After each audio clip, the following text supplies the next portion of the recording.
Yomina. This is your host, Takemade. Matayaka-san. As you saw from the thumbnail and title, I'm about to do a blind reaction to this here video. I'm gonna leave the link to the original video in the description down below. With that being said, let's hop right into it. Today we'll be reacting to Casual Geographic, animal diseases that belong in a horror movie. Okay. Most disturbing diseases in nature. Oh my god, what happened to the damn hyena? And what's wrong with the fox? Hey, we'll have to find out. Shout out to Casual Geographic. I ain't gonna lie though, but watching them reacting to another vid makes it a lot more interesting. Link to the original video down below. Go check it out. If you guys didn't know, we have a gaming channel, DNA. Yeah. Go check it out. Yeah. Yeah.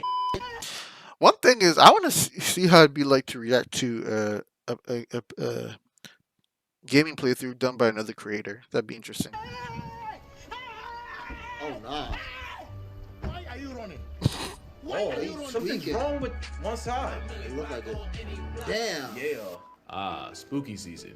You knew this was coming. We're Yeah. always talking about all the ways nature and the things in it can Whoa! be. We never talked about how diseases can have animals my God. permanently parallel to Oh the my ground. God.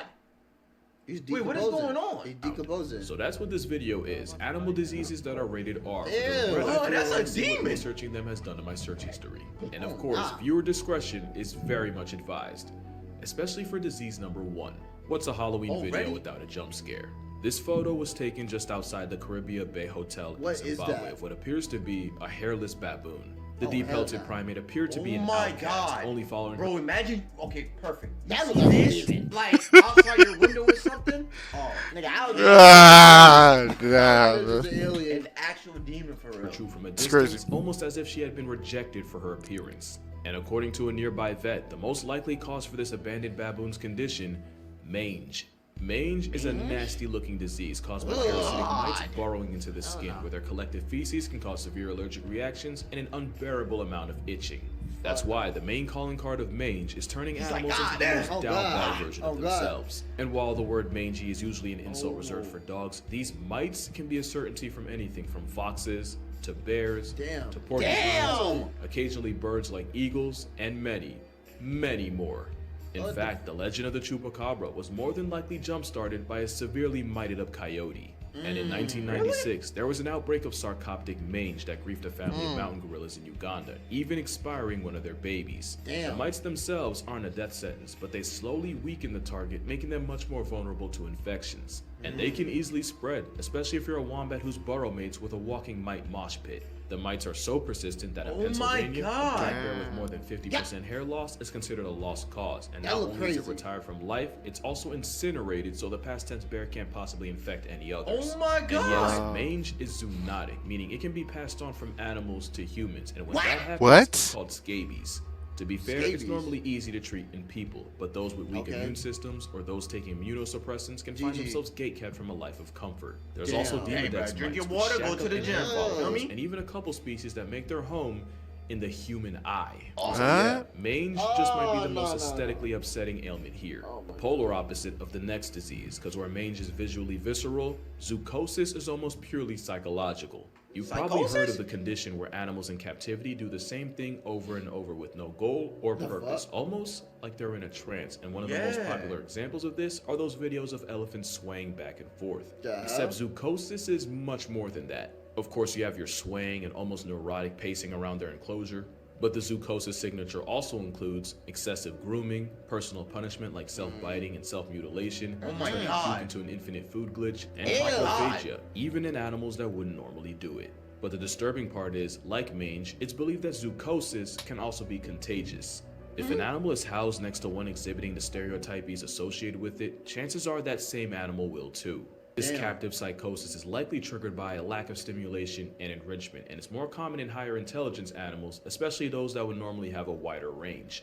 Elephants checking both boxes is likely why 40% of captive turned pachyderms show symptoms of zoochosis. Orcas are one of the smartest non-human kinda creatures sad, though. alive and can travel well over 40 miles a day for food. And almost a year ago today, Yo! 2022, a captive orca named Hugo tragically resigned from reality after violently slamming into his tank wall until he suffered a life-ending aneurysm. Oh In my 2005, God. a mother hamadryas baboon groomed her baby so excessively that he looked like he came out of the wizards. Nah, To you be look fair, crazy. we can't really prove that this was zoochosis working overtime, but bro got the Mr. Clean cut. That ain't a fake, it's a Damn. flea. Oh, But the most God. popular and probably most depressing case of chosis was Gus. Gus was a polar bear that lived in Central Park Zoo for 25 years. At one point, visitors and keepers noticed that Gus would spend all day swimming in figure eights, sometimes for up to 12 hours straight. That polar bears can cover nearly 50 miles in a day searching for seals. Not only did the zoo spend 25 grand on therapy for the bear, Gus went on to make Therapy? history as the very first zoo animal to be put on Prozac. Speaking of which, the 25,000 bones of behavioral therapy basically amounted to the therapist saying, "It be like that." This isn't an anti-zoo video or me trying to morally grandstand to y'all. I think zoos have the potential for a lot of good and a lot of bad. It's just that the bad can lead to a chronically pilled out polar bear. I was But gonna wait, say it that, gets- bro, because I've been to a zoo one time, Yeah. and I'm not gonna lie, like, genuinely, I didn't really enjoy my experience Yeah. because I saw the animals, but they just looked bored. Yeah, of course. What? And I was like, this is so sad. Yeah. I see walked that. around, I was like, nah, like, I've been to a zoo, but it was like a long time ago. It was like one of the districts. It was years ago, but there's another zoo called Ueno Zoo. It's another place in Tokyo. They have a zoo there, but I haven't been there. I think animals should be let loose in the wild. That's what I think. Yeah. I don't even want to be here, to be honest. It didn't feel good, bro. Yeah. I feel that. It's just that the bad can lead to a chronically pilled out polar bear. But wait, it gets darker, because with how far removed humans have gotten from nature, there's a legitimate fear that humanity as a whole could be suffering from zoochosis on a global scale. That joke about us being no different than ants stuck in a death spiral becomes less and less of a joke as time goes on. Ooh, okay. Do you remember deep the right Will there. Smith movie I Am Legend? Yes, that before shit's his so wife fire. publicly neutered him and then smoked both his family jewels in 2 packs? Well, Bruh. the post-apocalyptic movie Damn. started with a doctor attempting to re-engineer the measles virus in an attempt to find a cure for cancer, instead infecting 99% of the human race. A pretty good example of what can happen when humans try to play God with the natural order. Another example is what happened in Florida, specifically Silver Springs State Park. It's Florida's very first tourist attraction, famous for having a couple Tarzan movies shot there. And in the 1930s, tourboat operator Colonel Tui was looking for a way to spice up his jungle cruise ride. So he brought in 6 Reese's macaques and had them placed on a small island in the park. And it was at this moment they fucked up. Apparently, nobody involved was told that the monkeys could swim, and the moment they touched down on dry land, the macaques proceeded to swim out to the mainland. And following lots of multiplying without a calculator, there are now currently hundreds of rogue macaques, with a good number of them carrying a deadly herpes virus. Whoa! Mentally incapacitating condition that can cause severe brain inflammation, permanent neurological damage, and a permanent lease in a casket-shaped condo. Now, the fear-mongering aside, the Man, chances I'm of in catching it faith. from a monkey are incredibly rare, Oh, but not rare enough to be zero. In 1997, a researcher was working with a Reese's when she was splashed in the eye by indeterminate fluids. Even after immediately flushing her eye out for several minutes, the 22-year-old died December 10th, 1997, almost exactly 6 weeks after first being exposed. According to the Center of Disease Control, since 1932, there have been 51 cases of people being infected with the B virus, with 21 deaths and an 80% mortality rate for those untreated. That same fatal virus is currently being backpacked by up to a quarter of the hundreds of macaques running around the Sunshine State. Worse, it's believed they shed the potent virus through their saliva. So far, there's no known case of one of these Marion County monkeys passing off the virus to a human. The problem is, the monkeys have managed to lose their natural fear of humans, and there was even one incident where the park had to be shut down after a family was threatened and chased by an especially malicious macaque. It's the worst kind of invasive, and it's 100% our fault, and although the virus peddling primates haven't caught a human body, it's definitely one of those cases of F around and find out. facts, bro. So, I'm not going to Florida. One of the most Okay, unsettling come on. diseases in nature is a sickness that affects deer, known as chronic wasting disease. Called so because it essentially destroys the animal from the inside out. Damn. In fact, this type of disease is a transmissible spongiform encephalopathy, a name What that the literally Oh, comes from the okay. fact All that right. Transmissible. The fact that he said that without messing up Yes. is very impressive. Let's hear that one more time. the disease is a transmissible spongiform encephalopathy, a name that literally Nah, comes from he the has to fact do that more it than one causes thing, small man. Get the fuck sponge outta here. holes in the brain. It's like the forbidden final boss of trypophobia, and is caused by a single misfolded protein known as a prion. This prion triggers a chain reaction where the only outcome is a canceled life subscription, and the only thing the victim can do is wait for the sweet release of death. Here's what the endgame of a deer with CWD looks like. It starts with a misfolded protein affecting and altering perfectly normal proteins. Bruh. It's almost like a cellular level cheese touch, and the moment it starts, it's already over. Step 2 includes the prions exploding in numbers exponentially and accumulating in the body, the whole time the deer, elk, or moose looks and acts perfectly normal. The deer can walk around with this disease for 2 whole years before the chronic becomes critical. Eventually, it escalates to the point where the prions manage to break into the blood-brain barrier, where they start destroying neurons, putting enough holes in the brain to get it cursed out by an octopus, and slowly wasting the poor, unexpecting deer. Deer with CWD seem unable to process anything around them, including danger, and if predators or playing freeze tag on the freeway doesn't take them off the senses,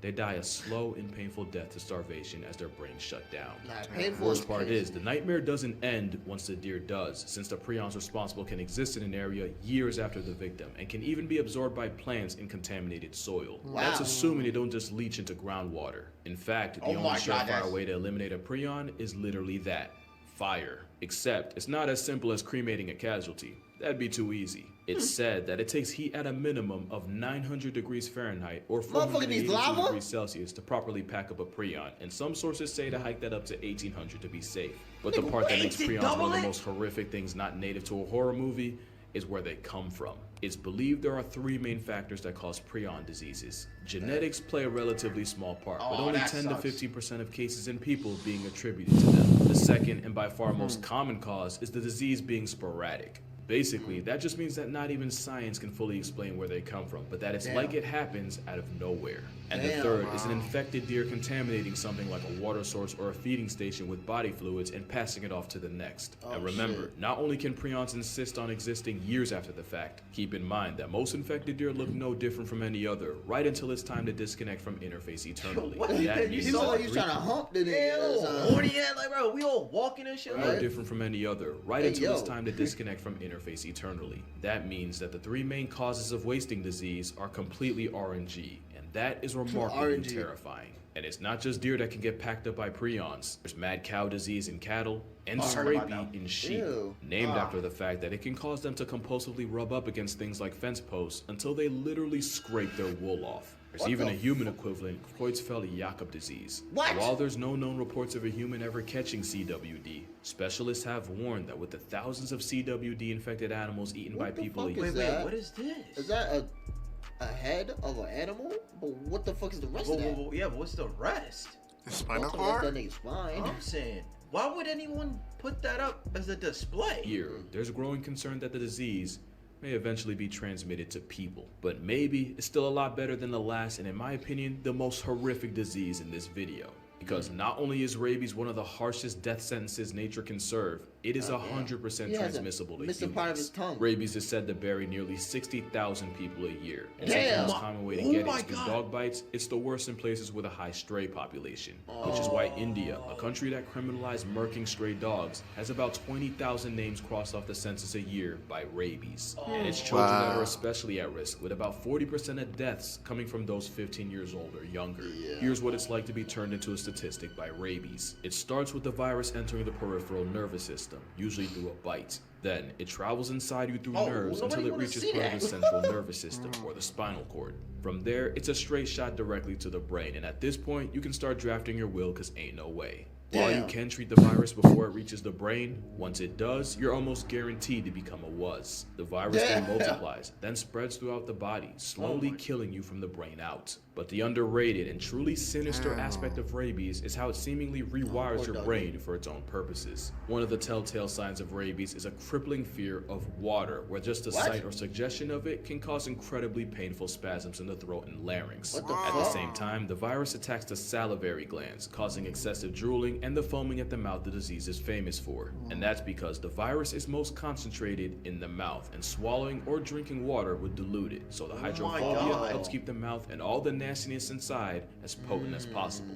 And that's not the only way rabies manipulates its mark. There's believed to be 3 stages of rabies in animals. You got the prodromal stage, and that's where the animal might start showing minor changes in behavior. And then you got the phase likely everyone associates with rabies, the excitative stage. It's been called furious rabies since it's characterized by heightened aggression and random outbursts of violence. Oh my God. Animals that would normally be wary of people, such as foxes, can attack completely out of nowhere with bites. And remember, being around rabies makes that bite that much more toxic. Yeah, she's done. And then there's the paralytic or dumb stage, where the animal appears unaware and disconnected from the world around it. This is where you might see a normally introverted mammal show zero fear in humans. But don't be fooled, they're still liable to bite to serve the virus's purpose. The nightmare usually ends with the animal flatlining to respiratory arrest as its body finally just gives up. And your fate is almost no better if you're a human, since rabies is one of the highest ratios of any disease, even though it's also the lowest. It flexes a nearly 100% fatality rate, but nearly means there's still a chance. In 2004, 15-year-old Gina contracted... This nigga laughing, why you saying that? Like, what? It's because of the saying, yo, he tweaking. Like, I can see someone looking at it like, yo, is he good? Clearly means there's still a chance. In 2004, 15-year-old Gina Giese contracted rabies after being infected by a bat. Although she started experiencing symptoms, she was, statistically speaking, a walking corpse. Damn. Dr. Willoughby, who had studied up on rabies, figured their last chance was to put the teenager in a coma in a last-ditch effort to save her brain and give her body a reasonable chance to fight off the virus. About a week after she was induced, Gina miraculously started producing rabies antibodies, and after Euro-stepping death, she would go through the grueling rehab of relearning how to walk, talk, and even stand. 'Cause even when you're lucky, it ain't easy being Giese. She became the first person to ever survive the rabies virus without a vaccination, and even went on to start a family. But don't get it twisted, the Milwaukee protocol that saved her has been used on 41 people, and only 6 have survived. The ones that do still run the risk of waking up severely disabled, which is the best you can do when negotiating with death, since that's exactly what treating rabies is. It's a horrifically debilitating disease, and even though it takes about 2 months to show symptoms after being infected, there have been cases of people walking around with the virus for 7 years. At the same time, if the virus manages to invade you close enough to your brain, you can easily be down bad less than a week after being exposed. With a virtually 100% kill rate, and the thousands that lose their lives to it a year, it's definitely one of the most unforgiving viruses out there. Which is why the greatest basketball player of all time isn't Michael Jordan, LeBron James, or even Kobe Bryant. It's Manu Ginobili. Because during a Spurs-Kings game in 2009, a bat managed to find its way inside the arena, causing everyone to immediately panic. Until the 6'5" Argentinian backhanded the bat and proceeded to help lead his team to a 20-point win, along with a victory by TKO against the bat. One man managed to potentially solo one of the deadliest viruses of all time. He wasn't even a starter. This And nigga. you'll never guess what day this happened. Yeah, that's right. Happy Halloween, and stay safe out there. This nigga really smacked the fire out the damn bat. That's crazy. I'm saying, wait, hold on. Oh, it happened on Halloween. Yeah. October 31st. Okay. Oh, nah. Hello? Am I walking? Wow. I told you. Oh, nah, nah. What's going on? Okay. Cases of humans contracting rabies in the U.S. are rare, with only 1 to 3 cases reported annually, and it's estimated less than half of 1% of bats carry it. Good. So the chances of catching it are low. Good. But they're never zero.